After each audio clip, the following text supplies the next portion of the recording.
বিসমিল্লাহির রহমানির রহিম। আজকে আমাদের এই ঘর থেকে মাত্র একটা ডিম হয়েছে। এটা কিরকম কথা বলেন তো ভাইয়ারা? একদিন হয় 5টা ডিম, তো আর একদিন মাত্র একটা। এটা কি ঠিক?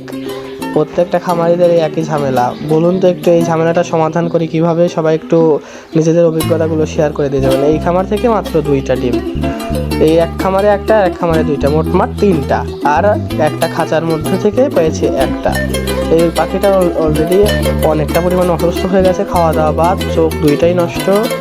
কি যে করি কিছু বুঝছি না। এই যে এই খাঁচার থেকে একটা, মোটমাট 4টা ডিম হয়েছে আজকে। এক খালি ডিম হয়েছে, তার দাম 15 টাকা। ওদিকে আমার 30টা পাখি 30 টাকার খাবার খায় প্রায় দিন।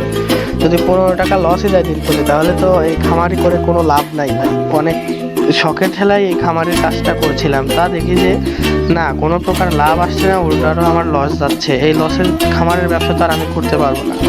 পাখি দিন প্রতি যায়, একটা করে আহত হয়, মারা যায়। এইরকম চলতে থাকলে তো আমার এই ব্যবসা বাদ দিতে হবে। ওদিকে আমার নিজের খাটনি তো আছেই, নিজের টাকায়ও লস, আবার নিজের খাটনিও লস, আবার চালানের টাকা তো শেষই।